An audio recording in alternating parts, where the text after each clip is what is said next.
Unacademy. Let's crack it. नमस्कार दोस्तों, मैं निपुण आलम मैन अन अकेडमी में आपका स्वागत करता हूं। और दोस्तों, आज हम जिस पे चर्चा करेंगे वो है भारत और अमेरिका के संबंध।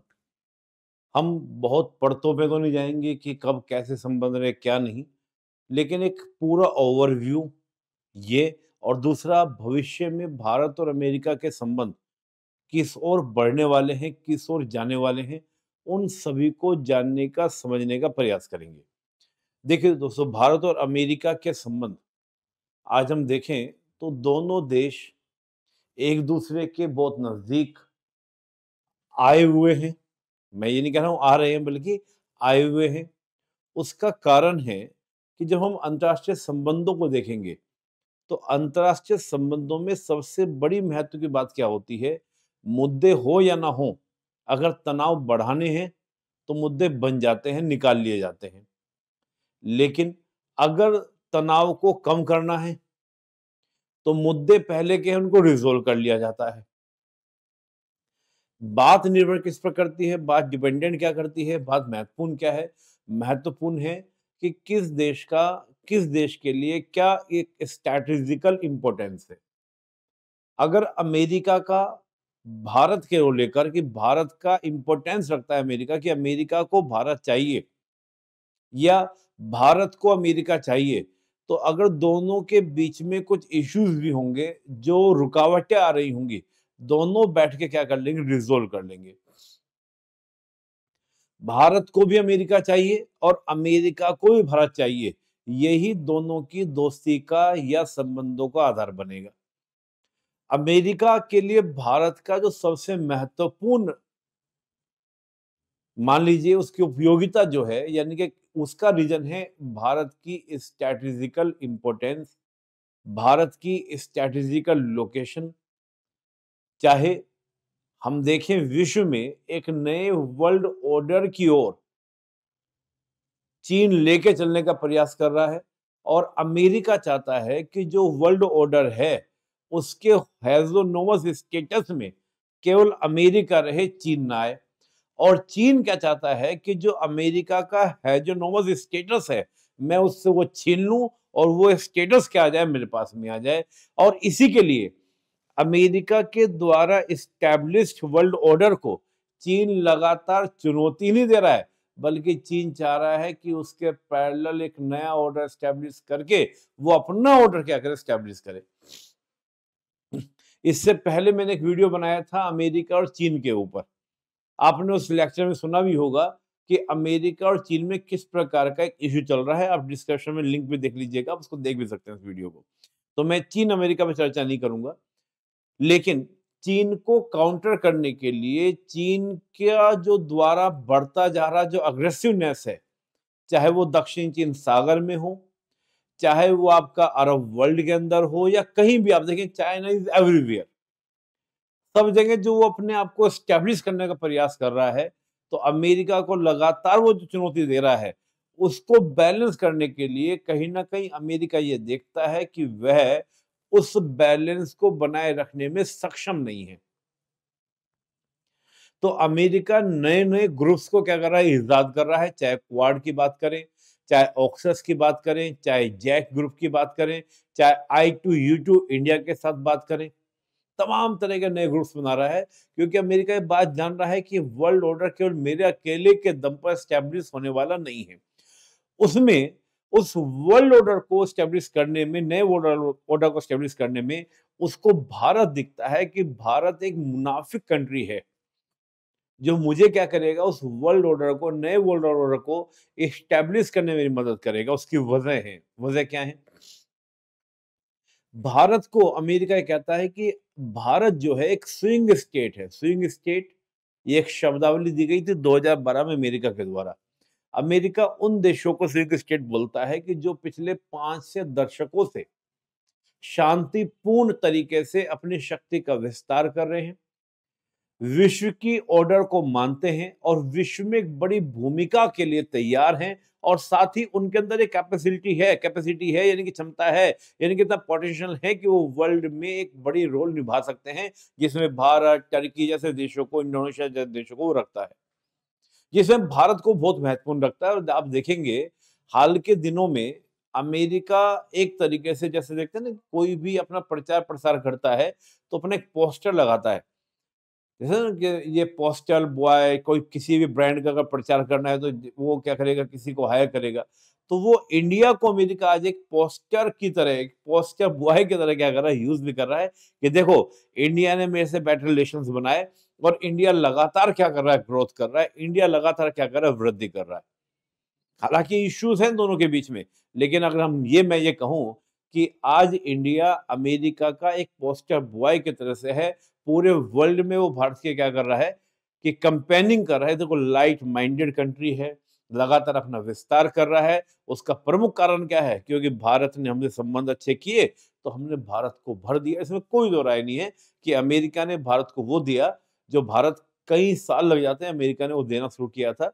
हम देखें 98 के बाद।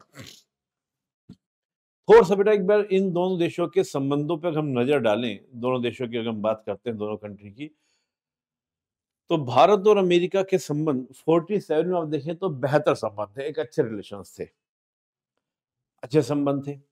उसके कई सारे कारण थे क्योंकि ब्रिटेन से हमारे अच्छे संबंध थे। ब्रिटेन से हमने स्टार्टिंग बहुत अच्छे संबंध लेकर भी चले क्योंकि हमको ब्रिटेन की ज़रूरत भी थी। तो ज़ाहिर-सी बात है ब्रिटेन और अमेरिका एक साथ थे, तो अमेरिका से हमारे संबंध अच्छे होंगे। लेकिन जैसे-जैसे हमने साम्यवादी खेमे की ओर रुख किया, हम पार्ट तो नहीं बने लेकिन रुख ज़रूर किया। जैसे 1954 में चीन के साथ पंचशील समझौता करना, फिर भारत में पंचवर्षीय योजनाओं का प्रारंभ करना। इस तरह की चीज़ों ने अमेरिका को मजबूर किया कि कहीं न कहीं भारत का जो झुकाव है वो साम्यवादी खेमों की ओर है। उधर क्या था, पाकिस्तान पहली चॉइस थी रशिया आदि की। अगर हम देखें तो यूएसएसआर अगर पसंद करता तो ज़्यादा पसंद किसको करता? पाकिस्तान को करता था क्योंकि यूएसएसआर एक सोच रहा था कि भई मैं अफ़गानिस्तान, पाकिस्तान के थ्रू अरब सी में जाके बैठ जाऊँ क्योंकि उसमें सेटलेशन तो हुआ नहीं करता था। तो यूएसएसआर की पहली चॉइस पाकिस्तान था, लेकिन जैसे ही पाकिस्तान ने अमेरिका के साथ सीटों, बगदाद पैक्ट इस तरह के जो करने शुरू किए, तो यूएसएसआर का मोह-भंग पाकिस्तान से होता है। इधर यूएसए का मोह-भंग इंडिया से होता है और इन्हीं पृष्ठभूमि पृष्ठभूमि में यूएसएसआर भारत नज़दीक आते हैं, चीन भी नज़दीक आता है, अमेरिका, पाकिस्तान क्या होते हैं, एक-दूसरे के साथ में खड़े होते हैं। लेकिन इस बीच में दोस्तों क्या होता है कि 1962 का वॉर होता है, 1962 का युद्ध होता है। 1962 के युद्ध के दौरान यूएसएसआर ने हमारी मदद नहीं की। हमारी मदद उस समय किसी थी, अमेरिका ने, फ्रांस इन देशों ने मदद की थी। यानी कि हम जिसकी तरफ देख रहे थे, उन्होंने हमारी हेल्प नहीं की। अब 62 में ये एक बड़ा डिसाइडिंग था भारत की फॉरेन पॉलिसी के अंदर कि भारत जो साम्यवादी खेमे से, और खास तौर से मैं कहूँ कि भारत ने जो एक नाम पॉलिसीज़ को लेके चले थे, नाम को लेके चले थे, उसकी वजह केवल चाइना ही मैं मेन रूप से मानता हूँ। इस पर हम कभी फिर किसी एक अलग वीडियो में चर्चा करेंगे। तो चीन को लेकर हमने नाम को एडॉप्ट किया था, अपनाया था, लेकिन चीन ने हम पर अटैक किया 62 में। तो हमारी विदेश नीति ने एक बहुत बड़ा टर्न लिया, लेकिन तब तक क्या था, अमेरिका पाकिस्तान के काफ़ी नज़दीक जा चुका था। मजबूरी में हमको 71 में यूएसएसआर के साथ में संधि करनी पड़ी क्योंकि वर्ल्ड में एक नए तरह का अलायंस बन चुका था जिसमें अमेरिका, चीन और पाकिस्तान ये एक साथ थे। 71 में भारत और अमेरिका के संबंध बड़े खराब हुए, लेकिन 71 के बाद हम देखें तो 90s में जब यूएसएसआर का विघटन हुआ, पूरे वर्ल्ड में एलपीजी आई, अमेरिका के नेतृत्व में पूरी दुनिया चलने लगी, भारत ने भी अमेरिका के नेतृत्व को स्वीकार किया और संबंधों में सुधार का दौर शुरू हुआ दोनों देशों के बीच में। हालाँकि इश्यूज़ रहे थे क्योंकि भारत एलपीजी को ये मानता है कि कहीं न कहीं अमेरिका अपने हितों को पूरा करने के लिए एलपीजी को लेकर आया था। लेकिन संबंधों में खटास हुई जब 98 में हमने एटॉमिक टेस्ट किया। हमने 74 में भी टेस्ट किया था, तब भी संबंधों में खटास हुई थी। लेकिन 98 में हमने जब टेस्ट किया, अब दोस्तों यहाँ पर एक बड़ी भूमिका है, 98 के बाद संबंध कैसे ठीक हुए। 98 से पहले अमेरिका में बहुत ही एक चर्चित व्यक्तित्व हैं, अगर स्ट्रैटेजिक बात करते हैं ना कि कोई बहुत अच्छे स्ट्रैटेजिक बनाने वाले कोई व्यक्ति हैं, तो उनका नाम एक आता है हेनरी किसिंजर का, अमेरिका के अंदर, और अभी उनकी रिसेंटली डेथ भी हुई है। हेनरी किसिंजर का शुरुआती जो रुझान था वो पाकिस्तान की ओर था और पाकिस्तान को वो एक पैरेलल खड़ा भी करना चाहते थे कि पाकिस्तान जो है इंडिया के पैरेलल खड़ा हो, वो इंडिया से हेट किया करते थे। इवन आप देखें तो हेनरी किसिंजर ने हमारी पीएम इंदिरा गांधी जी को अब्यूज़ तक किया था, बहुत ही ऐसे शब्द बोले थे जो मैं आपको अभी बोल भी नहीं सकता हूँ। लेकिन 90s के बाद यही हेनरी किसिंजर भारत और अमेरिका की दोस्ती के सबसे बड़े हिमायती बनकर उभरे थे। उनका कहना ये था कि देखिए भारत अब क्या बन चुका है, भारत बन चुका है एक ग्लोबल पावर। भारत बन चुका है एक एटॉमिक पावर। आप इस वास्तविकता को समझें या ना समझें, लेकिन आपको बात माननी पड़ेगी। अगर नहीं मानेंगे तो ये हमारा नुकसान होगा। तो हम देखिए 98 के एटॉमिक टेस्ट का प्रतिबंध तो लगाए, लेकिन बाद में बिल क्लिंटन और अटल बिहारी वाजपेयी, जब बिल क्लिंटन भारत की यात्रा में आते हैं सन 2000 में, तो यहाँ पर दोनों देशों के बीच में एक अच्छी दोस्ती के अच्छे संबंधों की शुरुआत होती है, जिसमें हेनरी किसिंजर की एक बड़ी भूमिका थी। 2000 और 2005 में दोस्तों क्या होता है, एक सिविल न्यूक्लियर डील हमारे सामने पेश की जाती है 2005 में, जो फाइनली साइन होती है 2008 में। ये सिविलियन न्यूक्लियर डील भारत और अमेरिका के संबंध में मानिए मील का पत्थर थी, या ये कहें भारत के विकास के लिए एक बहुत बड़ा अचीवमेंट थी, जिसमें अमेरिका ने अपने सारे नॉर्म्स तोड़कर, ये वही अमेरिका था जो 1974 के टेस्ट से पहले एनपीटी को लेके आता है भारत को रोकने के लिए, और 98 के टेस्ट से पहले सीटीबीटी को लेकर आता है भारत को रोकने के लिए। लेकिन वही अमेरिका सारे नॉर्म्स को ध्वस्त कर कर भारत के साथ क्या करता है, नज़दीकियाँ बढ़ाता है, और नज़दीकियाँ ही नहीं बढ़ाता, एनएसजी के साथ भी, न्यूक्लियर सप्लाई ग्रुप के साथ भी इस प्रकार की छूट दिलवाता है। और यहाँ तक कि भारत को एनएसजी का मेंबर बनाने के लिए भी प्रयास करता है, पूरी ताकत लगा देता है कि भारत जो है एनएसजी का मेंबर बने। लेकिन नहीं बन पाता तो भारत को बहुत सारे ग्रुप में इनिशिएट लेकर मेंबर बनवाता है, चाहे एमटीसीआर की बात करें, चाहे वासा अरेंजमेंट की बात करें, चाहे ऑस्ट्रेलियन ग्रुप्स की बात करें, उन सब के अंदर क्या करता है, पार्टिसिपेट कराता है भारत को अमेरिका। तो ये न्यूक्लियर डील दोनों देशों के बीच में एक एस्टेब्लिशमेंट हुआ। 2011 में दोस्तों दोनों देशों के बीच में स्ट्रेटेजिक पार्टनरशिप होती है, और ये एक नए संबंधों की दोस्तों क्या होती है, दोनों देशों के बीच में शुरुआत हो जाती है। आप देखेंगे तो लगातार संबंधों में ये तस्वीरें बहुत कुछ बयां करती हैं, और कहा जाता है भी आईआर में हम 3 ही चीज़ों से, या तो देशों के बीच में हो रहे समझौतों के आधार पर, हम कह सकते हैं कि दोनों देशों को हम देख सकते हैं संबंधों को, या नेताओं के व्यवहार से देख सकते हैं, या उनके वक्तव्यों से। तो 3 ही माध्यम होते हैं, इससे हम आईआर को समझते हैं। आज भारत और अमेरिका के बीच में हम देखें, तो जो महत्वपूर्ण समझौते हैं अमेरिका के पास में, वो सारे समझौते आज भारत और अमेरिका के बीच में हो चुके हैं। जिसमें केवल ये नहीं कि हम एक-दूसरे को सपोर्ट करेंगे, बल्कि सैन्य सहयोग करेंगे, सैन्य सह-उत्पादन करेंगे, यहाँ तक कि लॉजिस्टिक सपोर्ट करेंगे कि जो आपके दोनों देशों के सैन्य अड्डे हैं, उनको दोनों देश एक-दूसरे के लिए यूज़ कर सकेंगे। तकनीकी का हस्तांतरण करेंगे, तमाम तरह के समझौते हैं। इनके लिए डिटेल से एक अलग वीडियो हम लोग चर्चा कर सकते हैं, जब हम भारत-अमेरिका के संबंधों पे डिटेल चर्चा करेंगे।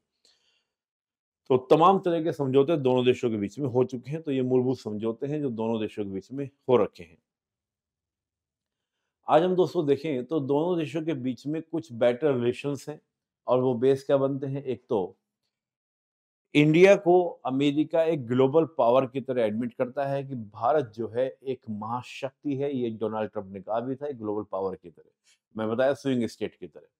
डेमोक्रेसी दोस्तों दोनों को क्या करती है, आपस में अटैच करती है, एक दूसरे को जोड़ती है। क्योंकि अमेरिका बोलता है कि भारत जो है दुनिया का सबसे बड़ा लोकतंत्र है, और हम देखें G20 में तो भारत ने ये भी तमगा ले लिया कि भारत जो है दुनिया का सबसे पुराना लोकतंत्र है, मदर ऑफ डेमोक्रेसी बेटा भारत ने अमेरिका को बोला। नहीं तो मदर ऑफ डेमोक्रेसी या दुनिया का सबसे पुराना लोकतंत्र अमेरिका अपने आप को बोलता था, लेकिन भारत ने इसको अपने से लिया, यानी कि मदर ऑफ डेमोक्रेसी। आज हम देखें दोस्तों इंडियन डायस्पोरा बड़ी संख्या में अमेरिका में कार्यरत है। टेररिज्म को लेकर दोनों देशों का एक दूसरे के प्रति सहयोग का नजरिया है, और सबसे बड़ी बात क्या है, वो है चीन को काउंटर करना, एक strategical importance of the India, यानी कि चीन को काउंटर करना। लेकिन कुछ इश्यूज भी हैं। सबसे बड़ा इश्यू ये है कि अमेरिका जो है वो भारत को अपना पिछलग्गू बनाना चाहता है कि मेरे पीछे चलो, मुझसे जूनियर होके चलो, जस्ट लाइक माय कैप्टन। लेकिन भारत कहता है कि हमारा जो व्यवहार होगा एक-दूसरे के साथ वो समानता का व्यवहार होगा, ना आँख झुकाकर बात करेंगे, ना आँख उठाकर बात करेंगे, आँखों में आँखें डालकर बात करेंगे। उस नज़रिए में भारत को लेके चलना चाहता है किसको, अमेरिका के साथ संबंधों को। कुछ इश्यूज़ भी हैं, चाहे वो वीज़ा डिस्प्यूट्स रहे हों, H-1B वीज़ा को लेकर, या पेरिस एग्रीमेंट को लेकर बातें रही हों, पीस क्लोज़ को लेकर बात हम करते हैं, जो डब्ल्यूटीओ के अंदर हम बात करते हैं, उसकी हम बात करें। जेरूसलम इश्यूज़ को लेकर भी इश्यूज़ रहे हैं। फिर आपका जो जीपीएस, जीएसपी सिस्टम था, यानी कि जिसमें भारत के प्रोडक्ट्स को अमेरिका के अंदर काफ़ी ज़्यादा छूट दी जाती थी टैक्स वगैरह में, उन सब को लेकर भी इश्यूज़ हों, उन सब में दोस्तों हम देखें तो बहुत सारे डिस्प्यूट्स हैं। और भी बहुत सारे डिस्प्यूट्स हैं दोनों देशों के बीच में, जैसे पाकिस्तान के साथ भारत की नज़दीकियाँ वो सॉरी अमेरिका की नज़दीकियाँ। पाकिस्तान को हमेशा अमेरिका ने अपना एक रखा है कि भई हम इसको साथ लेके चलेंगे हमेशा। कल को अगर इंडिया आगे बढ़ता है, तो कल हम पाकिस्तान से उसको क्या करेंगे कंट्रोल करेंगे, जैसा वो कंट्रोल करने का प्रयास करता है भारत के थ्रू चीन को। तो पाकिस्तान को हमेशा उस तरह से रखता है और वो रखेगा भी। तो उसका लेकिन फिलहाल हम देखें तो आने वाले समय में 2, 4, 5 साल कोई मेजर कंसर्न हमारे सामने आने वाले नहीं हैं। हालाँकि 1-2 इश्यूज़ आए हैं, जैसे हम बात करें खालिस्तानी, आपने सुना होगा पन्नू को लेकर उसको लेकर इश्यूज़ हुए हैं। और भी इश्यूज़ चल रहे हैं, जैसे हम लोग बात करें कार्बन उत्सर्जन को लेकर इश्यूज़ की बात करें, वहाँ पर दोनों बीच में इश्यूज़ रहते हैं। तो ये कुछ इश्यूज़ हैं इंटरनेशनल डेस्क पर, जैसे हम लोग बात करें सब्सिडीज़ को लेकर, डब्ल्यूटीओ के मंच पे खड़े हो जाते हैं, एक-दूसरे के सामने खड़े हो जाते हैं। लेकिन ये इश्यूज़ हैं, पर ये इश्यूज़ कभी भी ध्यान रखिएगा अंतर्राष्ट्रीय संबंधों में सबसे महत्वपूर्ण जो होता है, वो होता है स्ट्रैटेजिक रिलेशंस। तो स्ट्रैटेजिक रिलेशन दोनों एक साथ हैं क्योंकि दोनों की एक-दूसरे की आवश्यकताएँ हैं, उस वजह से दोनों एक-दूसरे के साथ में हैं। तो ये एक दोनों के बीच में एक सहयोग का भूमिका बन जाती है। फिलहाल हम ये कहें कि भारत और अमेरिका के संबंध अभी कोई ज़्यादा चिंता का विषय नहीं है। दोनों एक-दूसरे का कोऑपरेशन करेंगे क्योंकि दोनों के सामने एक एक सी चुनौती है, वो है चाइना। उसकी वजह से दोनों देशों के बीच में है। हालाँकि अमेरिका कई बार भारत के आंतरिक मामलों में क्योंकि अमेरिका को हमेशा ये लगता है कि भारत में एक ऐसी सरकार हो जिस पर अमेरिका कंट्रोल कर सके, नियंत्रण कर सके। तो कई बार इस प्रकार की रिपोर्ट भी आप सुनते होंगे कि अमेरिका जो है भारत के लोकतंत्र को, भारत के चुनाव को प्रभावित करने का प्रयास करता है, चाहे वो फेसबुक के द्वारा भी हो। इस तरह के इश्यूज़ चलते रहेंगे। क्योंकि वर्तमान जो सरकार है वो एक अल्ट्रा नेशनलिस्ट गवर्नमेंट कही जाती है, जो किसी भी तरीके से अपने मुद्दों को लेकर समझौते करने के मूड में नहीं होती, अपने अल्ट्रा नेशनल इंटरेस्ट के लिए काम कर रही है। चाहे हम यूक्रेन के इश्यूज़ की बात करें, अमेरिका के नज़रिए को हमने अडॉप्ट नहीं किया, चाहे हम इज़राइल फ़लस्तीन वाला जो हमास वाला विवाद है, हमने उस पे अपना एक नज़रिया रखा, तमाम तरह के इश्यूज़ को आप देखें, लेकिन बैकडोर में कहा जाता है कि दोनों देशों के बीच में कुछ कोऑपरेशंस भी हैं, जैसे ईरान को लेकर। ईरान पर अमेरिका सेशन लगाता है, लेकिन भारत के साथ व्यापार करने के लिए, भारत के साथ कोई भी संबंध बनाने के लिए ईरान के साथ छूट भी देता है अमेरिका कि आप बना सकते हैं। उसकी वजह यही है क्योंकि जानते हैं कि भारत के लिए ईरान का स्ट्रैटेजिकल इम्पोर्टेंस क्या है। तो ये दोनों देशों के बीच में दोस्तों चलता रहता है। फिलहाल जो इश्यू आया था वो एक खालिस्तानी जो टेररिस्ट है, पुन्नू उसको लेकर भी इश्यूज़ आया था। तो ये संबंध चलते रहेंगे, पर फिलहाल दोनों के बीच में कोई बड़े इश्यूज़ होने वाले नहीं हैं, क्योंकि दोनों का एक जॉइंट कहते हैं ना दुश्मन का दुश्मन दोस्त होता है, उस स्टोरी में दोस्तों चलते हैं। दोस्तों अभी हमारे अनअकैडमी के बहुत सारे कोर्सेज़ और एक बहुत अच्छा प्रोग्राम हमारा आया है अनअकैडमी का, जिसको हम लोग एक स्कॉलरशिप सिविल सर्विस चैंपियनशिप इसको आप देख सकते हैं। इसमें बहुत सारे दोस्तों आपको क्या है ऑफर स्कॉलरशिप्स भी हैं, 40 करोड़ की करीब स्कॉलरशिप्स हैं, जो 17 दिसंबर को है, बहुत अच्छी बात है। इतनी बड़ी स्कॉलरशिप जो आपकी पढ़ाई के लिए, आपके स्टडी के लिए आपको बहुत महत्वपूर्ण हो सकती है। बहुत से बच्चे होते हैं जिनको कुछ फंड्स के इश्यूज़ होते हैं, तो बेटर है 17 दिसंबर के इस हमारा जो प्रोग्राम यानी कि जो हमारा हो रहा है, इसको आप जॉइन कर इसका आप लाभ उठाएँ ताकि आपको पढ़ाई में हेल्प मिल सके। हमारे दोस्तों जो ऑफ़र है इस समय चल रहा है, वो आपका काफ़ी ज़्यादा समय भी फ्री में मतलब फ़ीस के अंदर काफ़ी ज़्यादा एक्सटेंशन्स चल रहे हैं कि आप देखें 18 मंथ का आप कोर्स लेंगे, तो 6 मंथ फ्री इस प्रकार के प्रोग्राम्स आपके साथ में हैं। आप हमारे साथ बेटा जो देश की सबसे नंबर 1 टीम कही जाएगी, उन बैचेज़ को आप देख सकते हो, उसमें अच्छे-अच्छे आपको एग्ज़िबिटर आपको देखने को मिलेंगे। दोस्तों ऑल इंडिया प्रीलिमिनरी जो प्री के एग्ज़ाम के लिए 2024 की टेस्ट सीरीज़ है, वो भी स्टार्ट हो गई और देखिए कितना कम यानी कि 7,000 करीब की थी, वो आपकी कितनी रहेगी करीब ₹2500 की आपकी रहेगी, कितना हेवी डिस्काउंट उस पर है, उसको भी आप लोग ले सकते हैं। किसी भी तरह का अनअकैडमी आप कोर्स लेंगे तो आप 0% यानी कि आप ईएमआई बनवा सकते हैं, जिसमें किसी तरह का इंटरेस्ट भी नहीं लिया जाएगा।